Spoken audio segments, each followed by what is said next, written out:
Yesterday, The New Yorker published a piece about a young woman in Texas, Jennifer Alvarez Estrada Glick, who was killed by the state's abortion ban. And I'm not seeing anyone else talk about it. I'm not seeing this in the public conversation. I'm not seeing follow-up pieces from other publications. And I'm going to tell you why I think that is. This was the way that they framed the piece. Did an abortion ban cost a young Texas woman her life? I want to make clear the reporting on this was great. It was excellent. It was really thorough. And the reporting made very, very clear that Texas's abortion ban killed this woman. I wrote this yesterday in response about why it's so important that we are calling things what they are, that we are making plain what cases like these and deaths like these are really about. An abortion ban killed this woman. In some ways, I have empathy for mainstream media outlets because it's true that abortion bans don't exist in a vacuum, right? There are so many systemic factors that are dangerous to pregnant people. In this case, it was a religiously affiliated hospital. There were healthcare costs. She was uninsured. It was a maternal healthcare desert.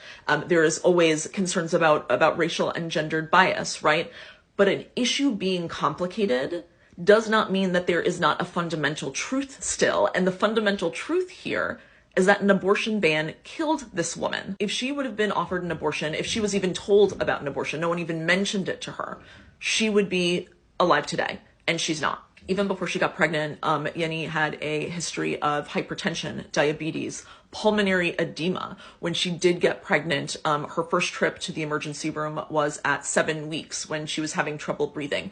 Yet again and again, no one even mentioned an abortion to this woman as her life was increasingly at risk. Not in the emergency room, not when she went to an OBGYN who was affiliated with this hospital.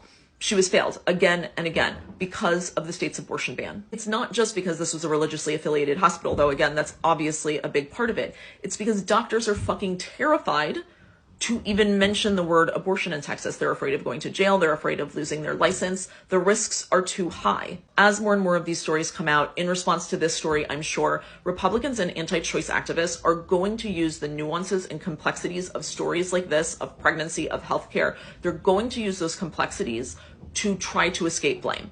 They're going to say it had to do with her medical history. It had to do with this. It had to do with that. It had nothing to do with the abortion ban. We cannot let them get away with that. We cannot let them shirk blame for the world that they have created. And again, that's why it's so important that we are framing these pieces accurately, that we are not leaving this up to a question. The reporting in this piece made very, very clear what happened. There is no reason to frame a piece like this, to give this piece a headline as if this was debatable. It's not. An abortion ban killed Jennifer. That's it.